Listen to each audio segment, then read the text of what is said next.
And we're here with Shady Spring coach Ronnie Olson. First of all, Ronnie, you guys got to scrape some rust off. Your overall impression of the scrimmage with Bluefield today? I liked it. I liked our intensity. I liked our mentality. I liked the way we came in. Obviously, just like any coach, it's a little rusty, like you said, Dave. But I like the way we played. I love it. I think we have a lot to learn, and exactly what I think we need to work on is what we need to work on. So we're gonna fix some things.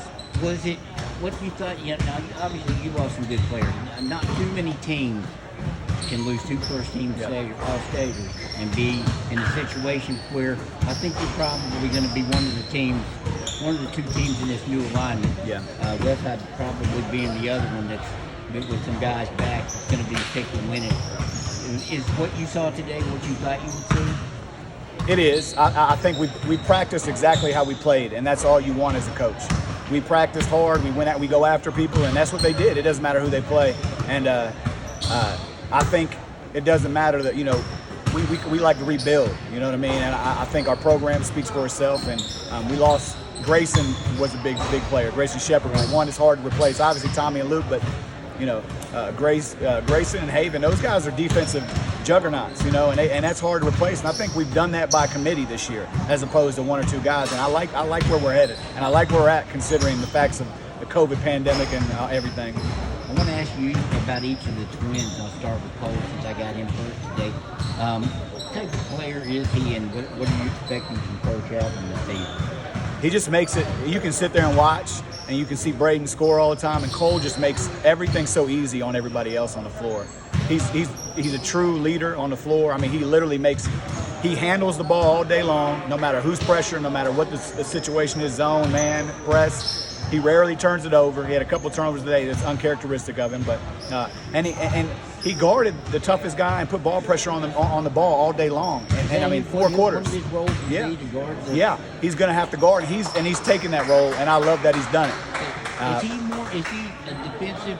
Is he a guy that can replace those guys you mentioned? He's showing it. He's showing it. He's obviously he has a good base and he plays good man, but he's turning into what we like to call our dog. And we need to have dogs on the floor to be able to play that intense defense. And he's turning into it. And I love what I saw from him today on both sides of the floor, but especially defense. What about Braden? I mean, he's a good. He did a lot of great things last year, and he was right there. As was Cole.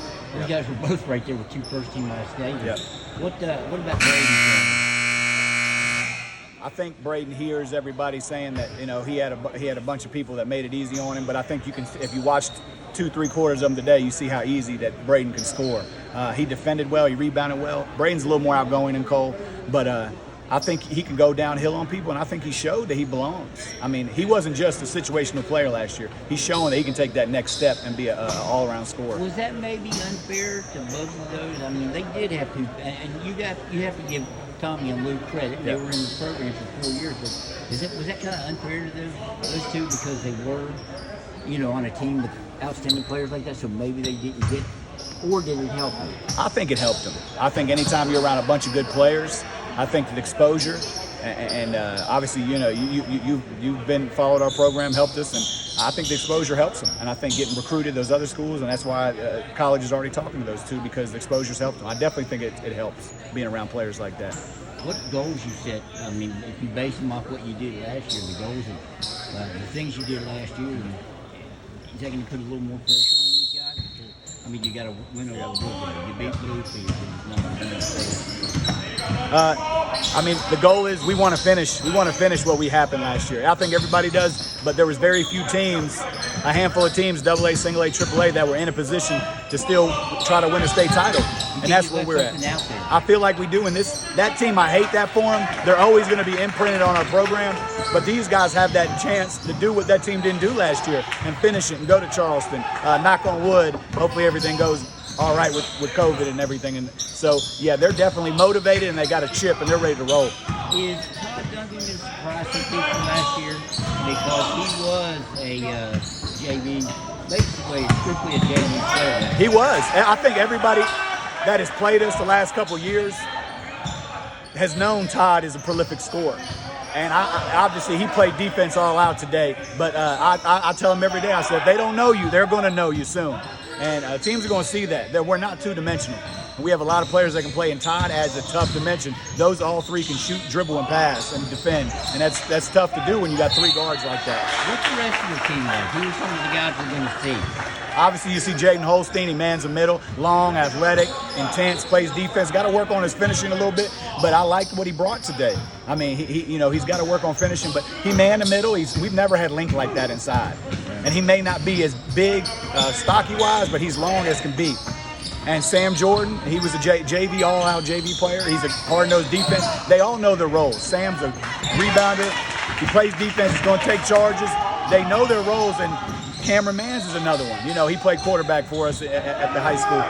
And he's going to come and give us some big minutes. He's been behind because of injuries. He's been out almost 2 years. He played like 2 games last year and a COVID, so he's been out 2 years. He's got a little adjustment, but he's getting there, and he's going to help us by the end of the season.